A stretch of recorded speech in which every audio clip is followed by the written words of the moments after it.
Hello दोस्तों, मैं आप लोगों के सामने लाया हूँ HPJBT टेट के ईवीएस या एसएसटी सेक्शन को, इसमें कि कुल आपके 30 क्वेश्चन रहने वाले हैं। और जो ये क्वेश्चन है ये आपके maximum previous year question paper से लिए गए हैं। तो आपको इन क्वेश्चन को ध्यान से देखना है और जिनके भी आने वाले टेट एग्जाम्स है इस वीडियो को ज़रूर देखना है और प्रीवियस ईयर के क्वेश्चन पेपर को देखकर ज़रूर जाना है। तो इसमें हमारे पास सबसे पहला प्रश्न कौन सा है? स्वतंत्रता पूर्व किस राज्य ने प्राथमिक शिक्षा को अनिवार्य किया था? इन pre independent India which state launched compulsory primary education. तो किसने की थी आपकी? वो की थी बड़ौदा द्वारा। ठीक है, इसका सही आंसर ए हो जाएगा। अगला प्रश्न हमारे पास, निम्न में से किसका अलग प्रस्तावना था? Which among the following had separate preamble. किसका था आपका? वो था भारत सरकार act 1919। Option A is the correct answer. इसको क्या बोलते हैं आपके? मॉन्टेग्यू चेम्सफोर्ड एक्ट भी, और 1909 को क्या बोलते हैं? मार्लिमेंटो। इसमें क्या है, जो आपका भारत सरकार एक्ट 1919 है, इसमें प्रांतों में द्वैत शासन की व्यवस्था की गई थी। ठीक है, और इसका एक अलग से प्रस्तावना था। इसका सही आंसर हो जाएगा ऑप्शन ए। अगला हमारे पास, निम्न में से किसने भारतीय राष्ट्रीय कांग्रेस के पहले अधिवेशन की अध्यक्षता की? Who among the following presented the first session of Indian national Congress. इसका आंसर आपको सबको पता होगा, WC बनर्जी द्वारा। यहाँ पर एक चीज़ और है कि जो बदरुद्दीन तैयब जी है, पहले मुस्लिम जिन्होंने कांग्रेस की अध्यक्षता की, और जॉर्ज योल पहले ब्रिटिशर जिन्होंने कांग्रेस की अध्यक्षता की। और ओवरऑल कांग्रेस की पहली अध्यक्षता WC बनर्जी द्वारा की गई थी। अगला हमारे पास, 1857 के विद्रोह के संदर्भ में मंगल पांडे किस बंगाल नेटिव इन्फेंट्री से संबंधित थे? वो थे आपके 34वीं नेटिव इन्फेंट्री से संबंधित, और इन्हें फांसी दी गई थी आपकी 8 अप्रैल 1857 को। और जो आपका 1857 का विद्रोह है कब स्टार्ट हुआ था आपका? 10 मई 1857 को। कहाँ से?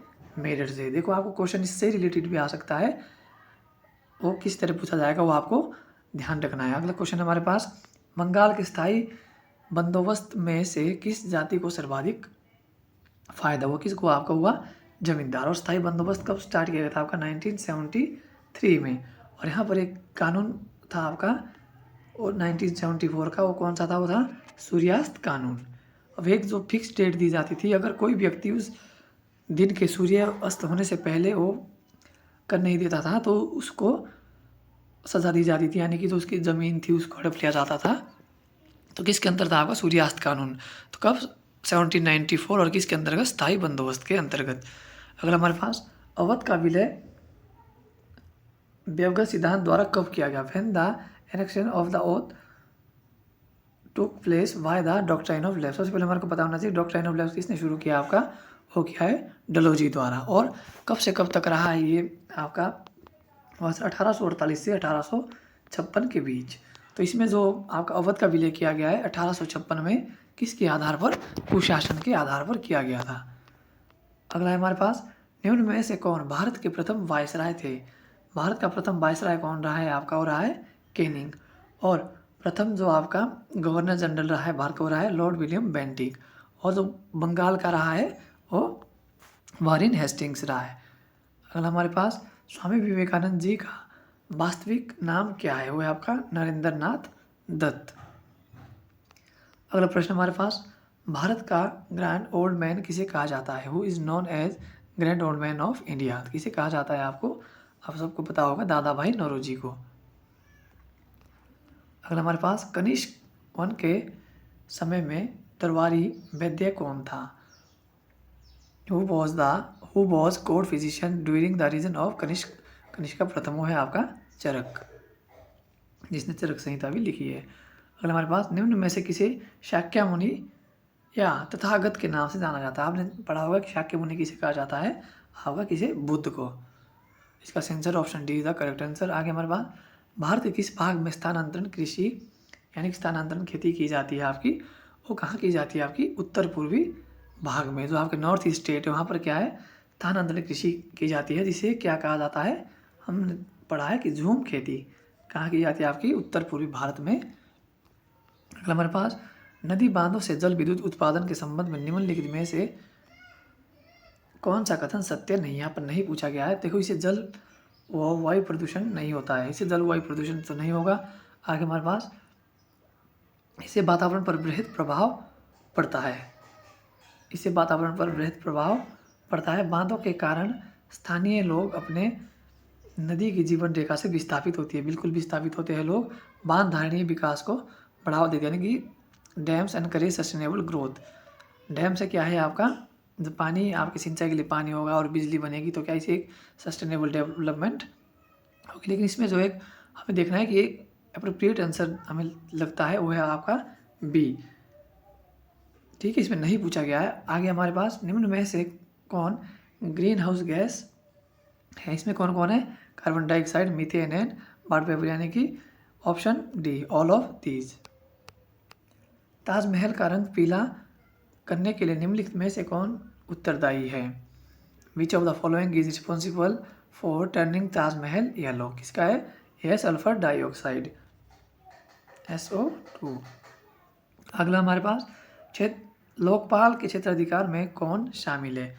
लोकपाल के क्षेत्राधिकार में जो केंद्रीय स्तर के अधिकारी होते हैं, आपके प्रधानमंत्री होता है, मंत्री, सांसद, सब इसके क्षेत्राधिकार के अंतर्गत आते हैं। Option D is the correct answer. आपको पता होना चाहिए कि पहला लोकपाल कौन था, आपका होता है PC घोष, और वर्तमान में कौन है आपका, वो है अजय माणिकराव खानविलकर। ठीक है, आपको क्वेश्चन ऐसा आ सकता है कि वर्तमान में भारत का लोकपाल कौन है, तो कौन होगा, अजय माणिकराव खानविलकर।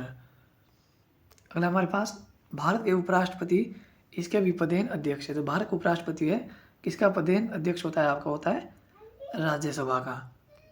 अगला क्वेश्चन हमारे पास कौन सी 5 वर्षीय योजना में 14 बड़े बैंकों का राष्ट्रीयकरण किया गया है। देखो, सबसे पहले 1949 में आपका SBI का राष्ट्रीयकरण किया गया, फिर 1969 में आपका 14 बड़े बैंकों का राष्ट्रीयकरण किया गया, फिर 1980 में आपका 6 बड़े बैंकों का राष्ट्रीयकरण किया गया। हमारे से पूछा गया है कि 14 बड़े बैंकों का तो कब किया गया आपका, चौथी पंचवर्षीय योजना में, यानी कि 1969 में। अगला हमारे पास हिमाचल प्रदेश का कुल भौगोलिक क्षेत्रफल कितना है, वो सबको पता होना चाहिए, 55,673 वर्ग kilometre.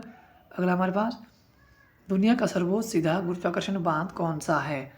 World highest straight gravity dam कौन सा आपका, भाखड़ा डैम, जो कि हमारे हिमाचल में है, हिमाचल पंजाब की सीमा पर। अगला है खीर गंगा नामक गर्म पानी के चश्मे किस जिले में है। खीर गंगा नामक गर्म पानी के चश्मे कहाँ है, आपके कुल्लू में, यानी कि option A is the correct answer. अगला हमारे पास हिमाचल प्रदेश का पहला क्षेत्रीय इंजीनियरिंग विद्यालय किस जिले में है। Himachal first regional engineering college is located in which district, कहाँ है आपका, वो है हमीरपुर में। अगला हमारे पास 2011 की जनगणना के अनुसार हिमाचल प्रदेश में महिला साक्षरता दर कितनी है, वो कितनी है आपकी 75.93%। तो यहाँ पर अप्रोक्सीमेट कितनी आपकी, option A is the correct answer हो जाएगा, यानी कि 76। अगला हमारे पास भारत में गोल्फ का सबसे पुराना प्राकृतिक मैदान कौन सा है।